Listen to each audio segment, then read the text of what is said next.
Published by Praizion Media. Copyright 2012. Introduction. Effective realistic project management training is crucial for all project managers, PMP certified or not.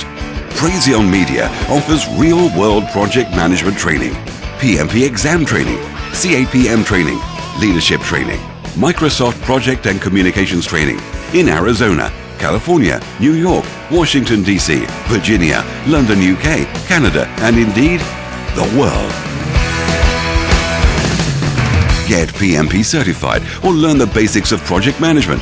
Praizion Media will train you or your team on site via the internet, CDs, DVDs, MP3s, or through our books and study guides. Our trainers are real-world project managers with experience in various industries, government, engineering, IT, aerospace, healthcare, and more.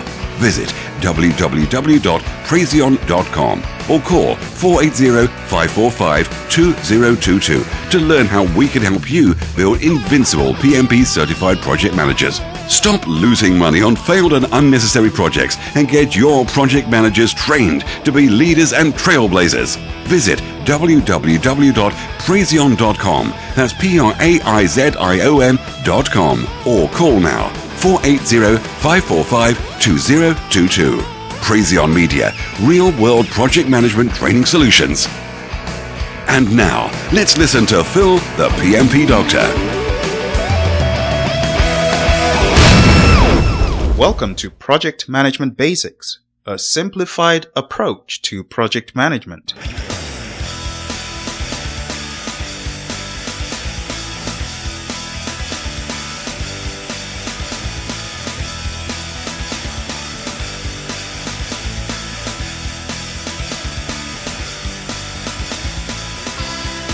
Project management is a science and an art. Through this course, you will discover how to apply project management to your projects and how to apply everyday tools and techniques from project management to better manage your projects.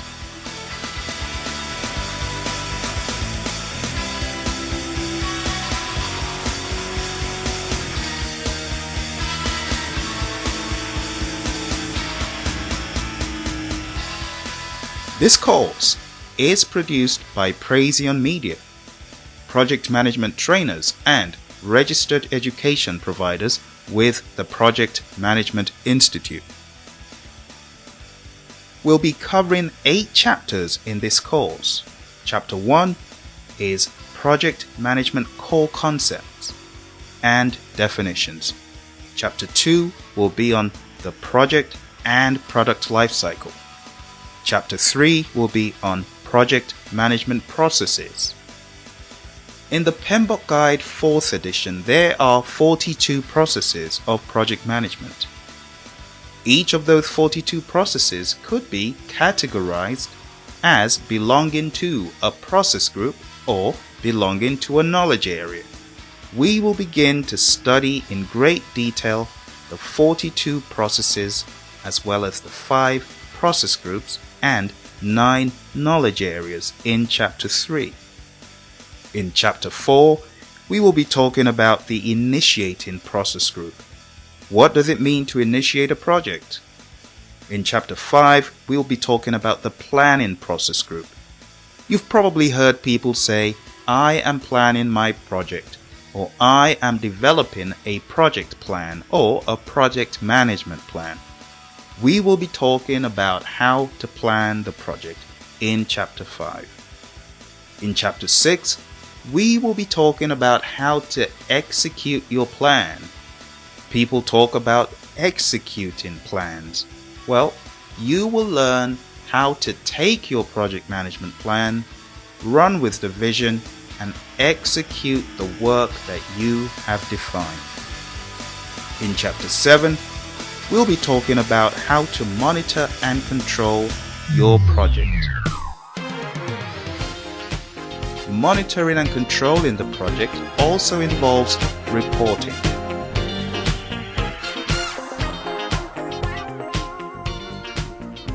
At this point, we'll be talking about how to run effective meetings, how to control your project, how to use variance analysis to find out variances from actual versus planned.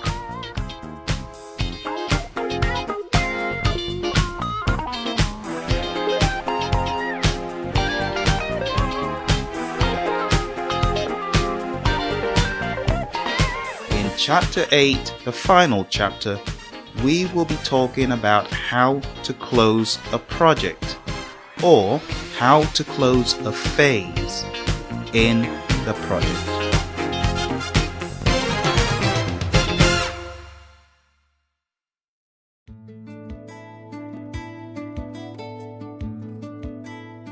As I began a journey of project management, I realized project management is not just a science, it's an art as well.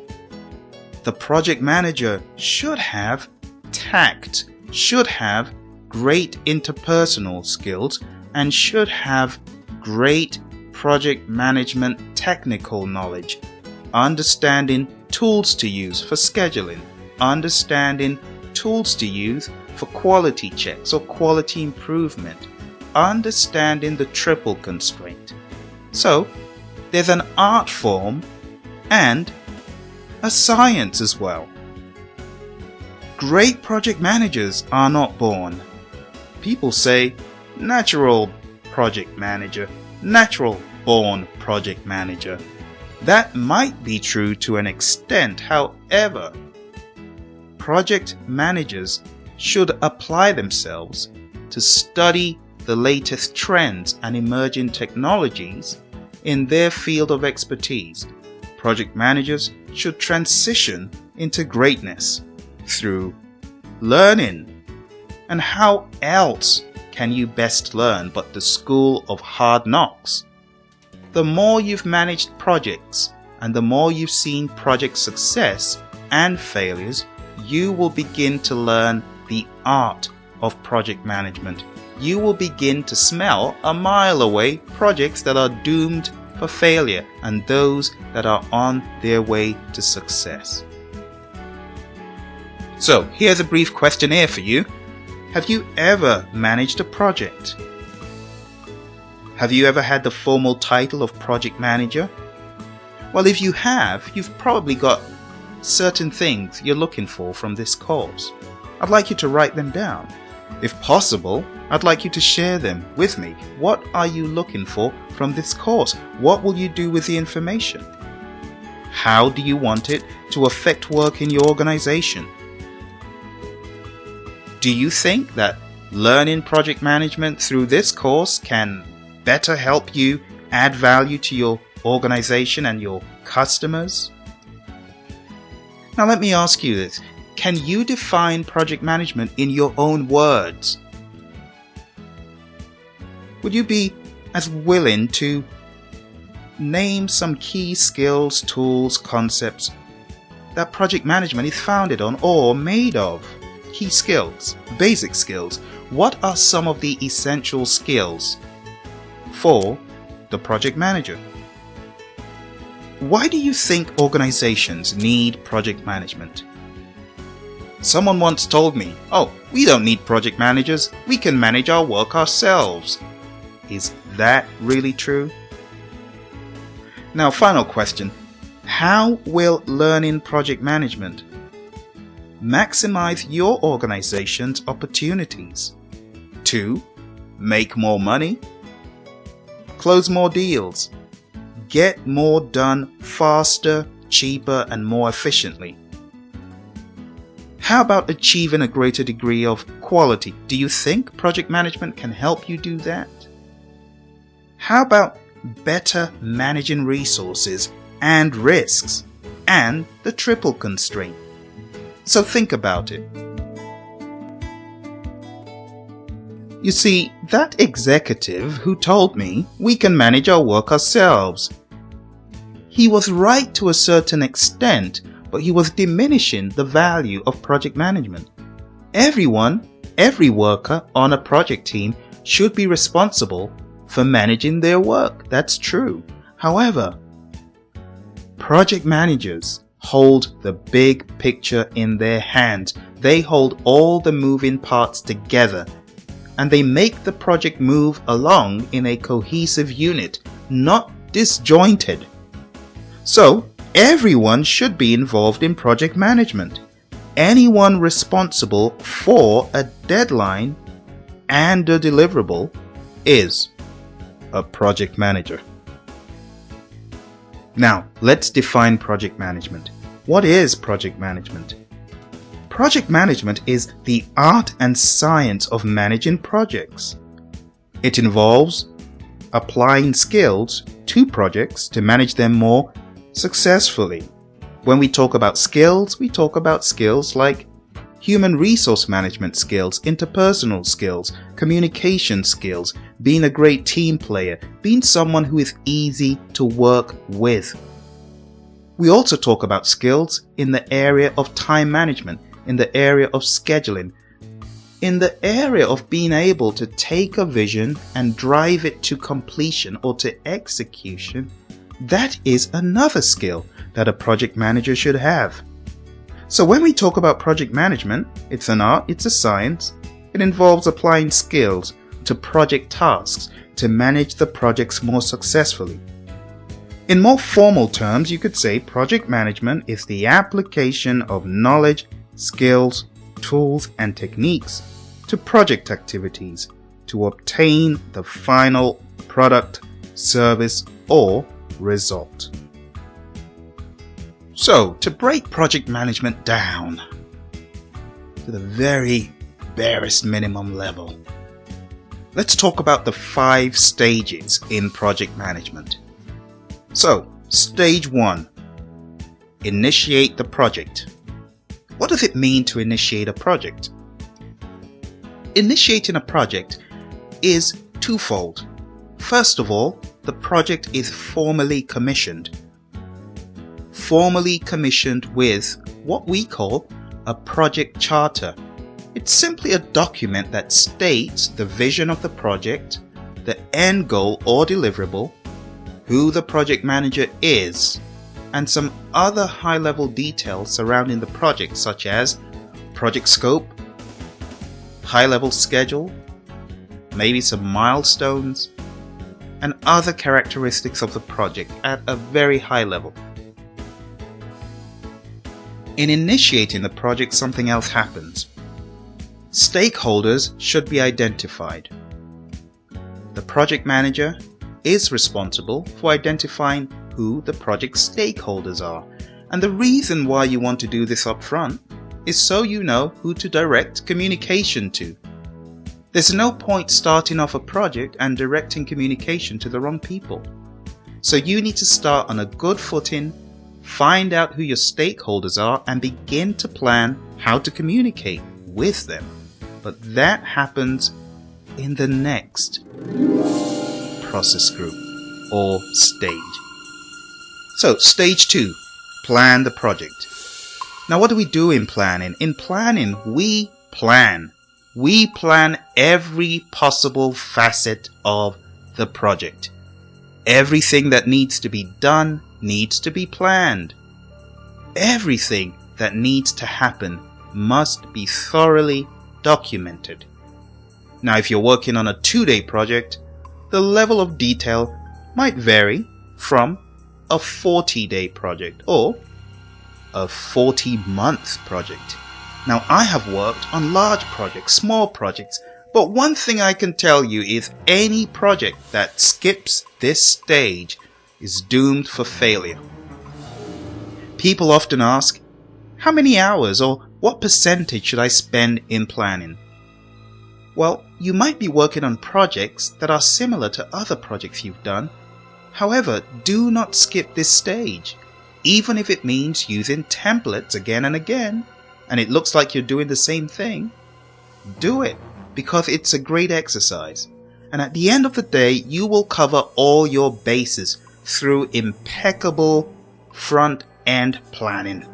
You want to plan from the front end. You don't want to plan from midway in or at the end when the project has gone to the dogs and things are very difficult on the project and you're failing on the project, you don't want to wait till then. You want to plan right away.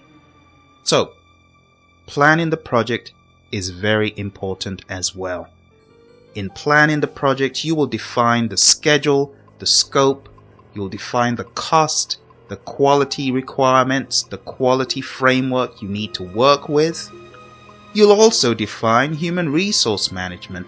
You'll define how to acquire the team and how to manage and develop the team. In communicating, you also need to define who you're going to communicate with. Who on earth do I need to talk to? I want to know. And not just that, I want to know their preferred mode of communication. Because lots of times people prefer emails.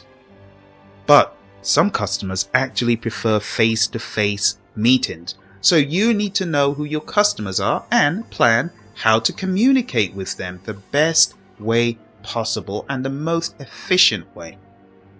Now, you also need to plan for risks. How you're going to manage risks on the project and how you're going to manage contracts with other contractors or vendors, or maybe you're employing these folks to work for you. You need to define it in the planning stage. Let's move to the next stage, the executing stage. To execute your project, you need to have a plan. So executing is all about working, carrying out work on the project, carrying out work that has been planned.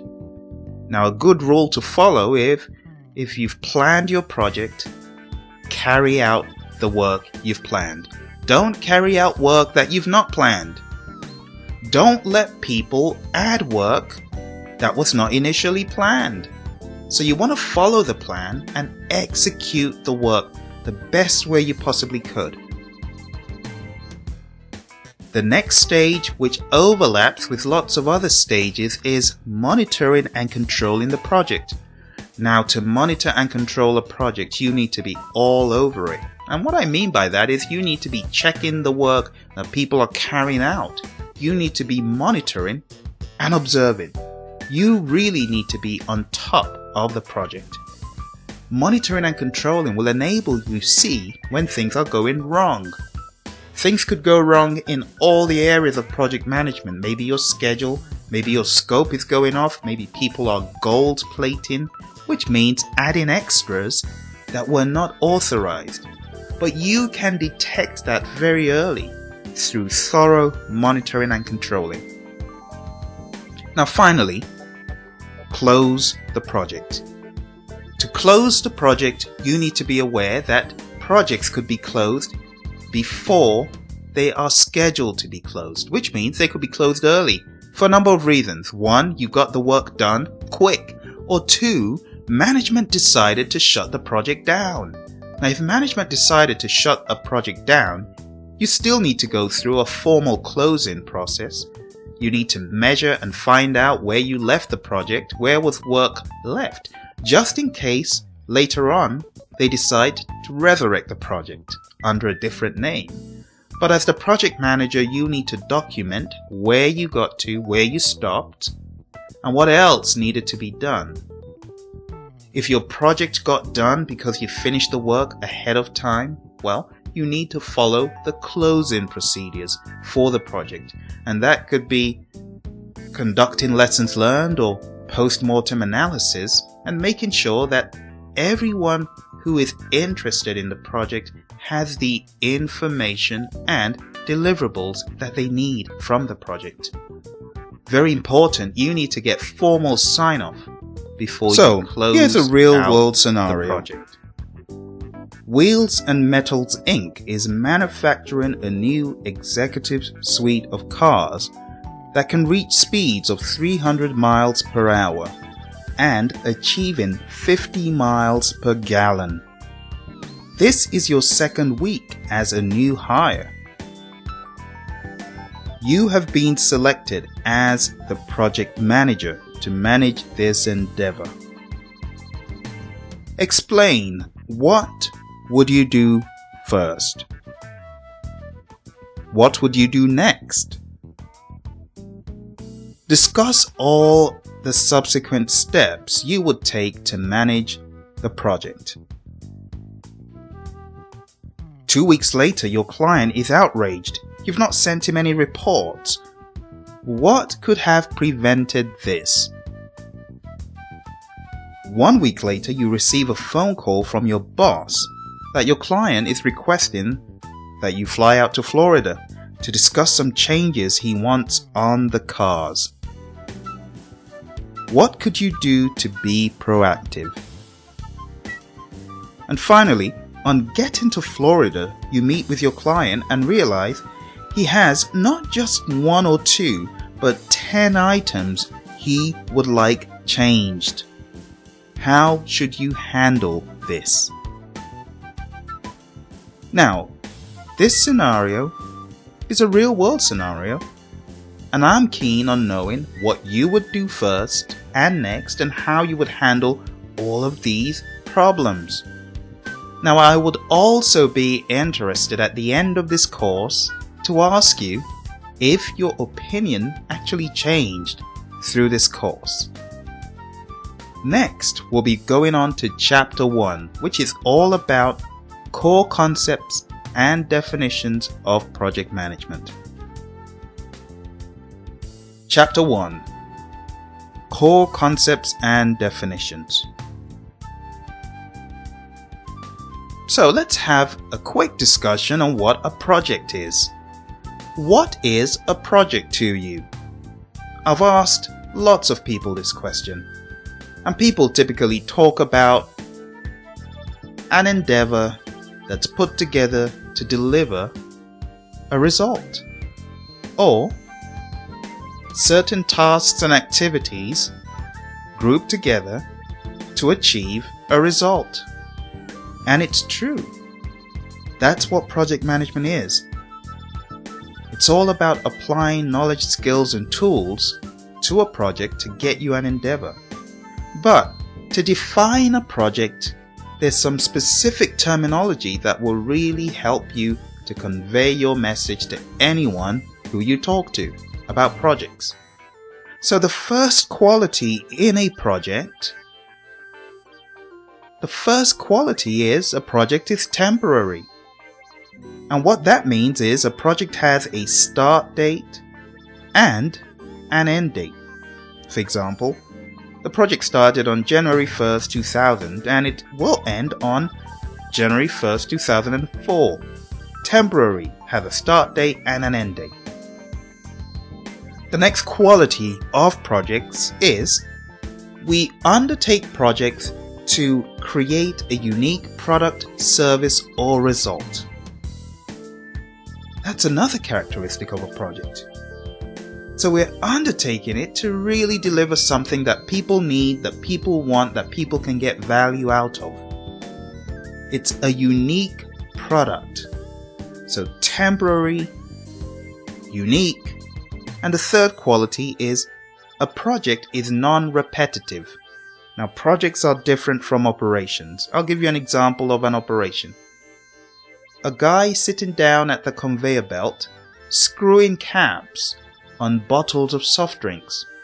And that's all he does for the next 10 years, is screw caps on soft drinks. He's involved in an operation. Nothing is going to change. It's the same old, same old. Now, a project, on the other hand, is different. For example, deploying a certain software application in your company and delivering training to 50 people to man that IT system. It has a start date and it has an end date. Now, that project could move into an operational phase in which people begin using the software and then it breaks and then it gets repaired and then it breaks and then it gets repaired, or you upgrade. And that goes on for the life of that software application. But that's an operation when you have handed it over to those using the system regularly.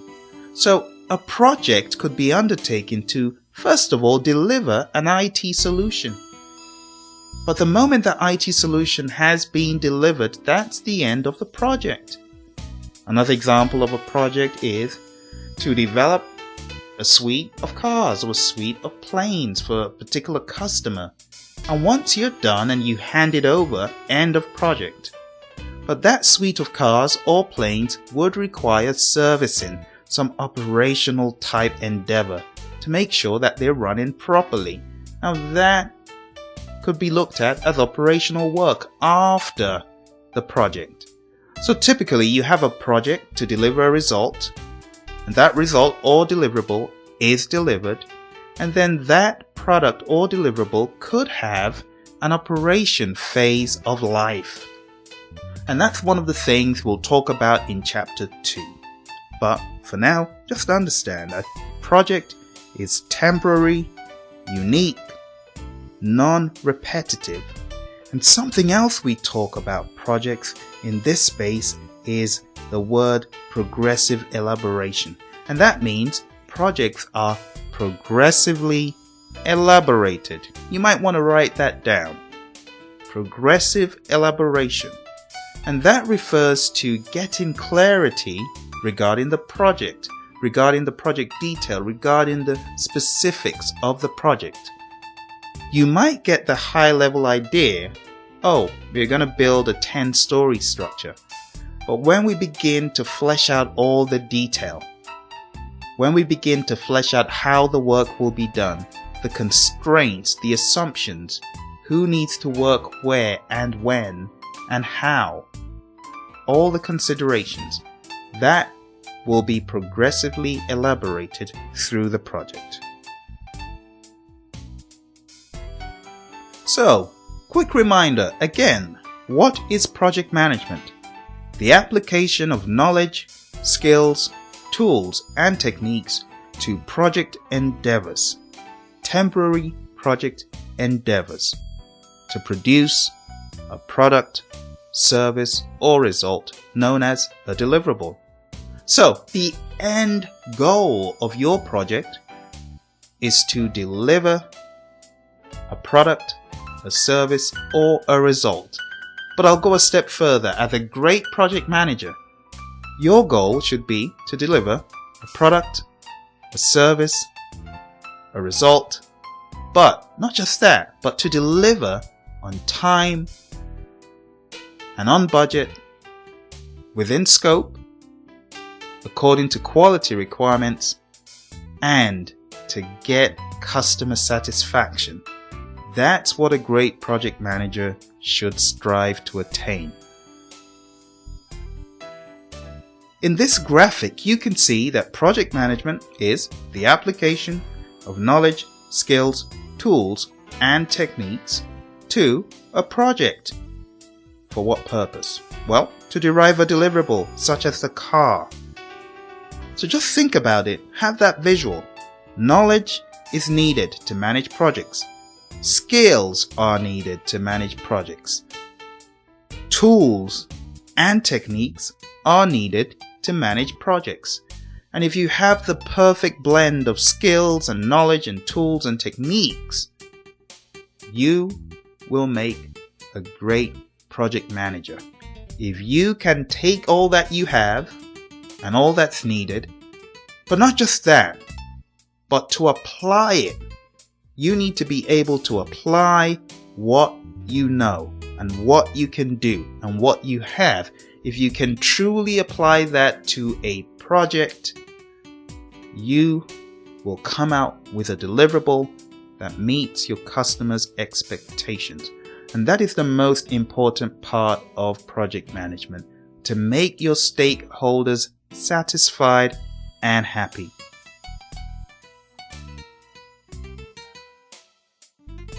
So before we round up this chapter, let's talk about project management definitions one more time, because I really want to make sure that you truly understand and grasp this information. You can refer to the Project Management Basics workbook. So here we go. What is a project? A project, remember, is a temporary endeavor undertaken to create a unique product, service, or result. What is project management? Do you remember? The application of knowledge, skills, tools, and techniques to project activities to deliver the project deliverable. What are the main characteristics of a project? You can take a look in your workbook, in the Project Management Basics workbook, and glean this information in more detail. But for now, a project is temporary, unique, progressively elaborated, done for a purpose, and remember, a project is done to actually meet real needs. We don't carry out projects just because we've got budget to, but we carry out a project to meet real needs. What are the differences between a project and an operation? I'll let you study that. What are the similarities between a project and an operation? Now here's another interesting one. What is a standard? A standard is a set of procedures used as best practices. Standards are not law, they're not regulations, but they are best practices that we can apply to better manage our work. On the other hand, a regulation is the law. It should be done, must be done, and needs to be done to avoid being prosecuted. What is a group of projects managed in a coordinated way called? The answer is a program. Now we haven't studied that yet, but in project management we have different levels of work categories.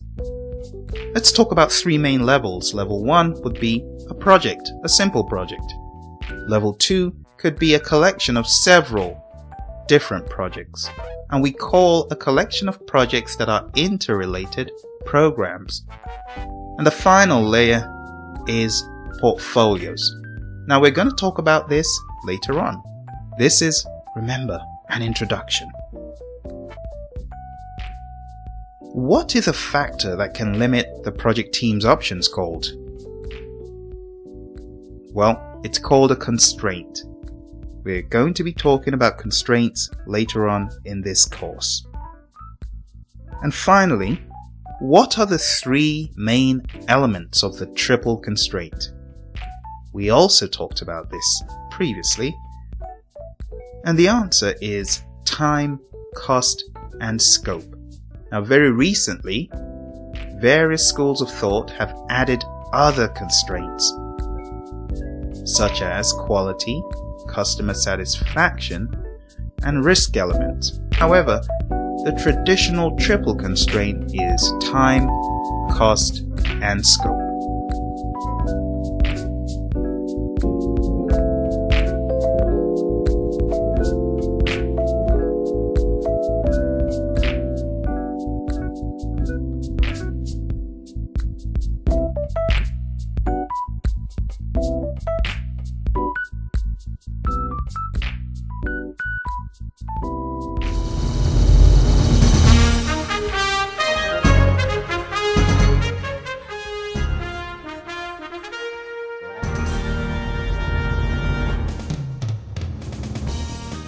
Effective, realistic project management training is crucial for all project managers, PMP certified or not.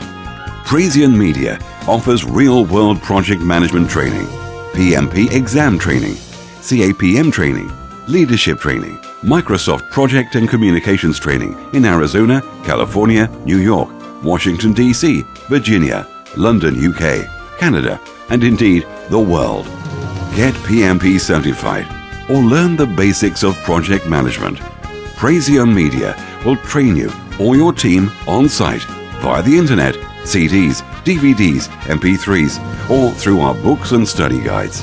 Our trainers are real-world project managers with experience in various industries, government, engineering, IT, aerospace, healthcare, and more. Visit www.praizion.com Praizion.com. That's spelled Praizion.com.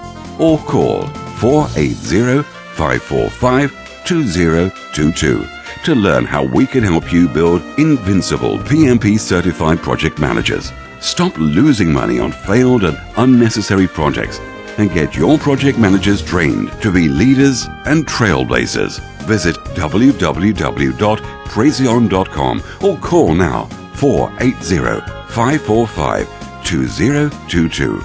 Praizion Media. Real world project management training solutions.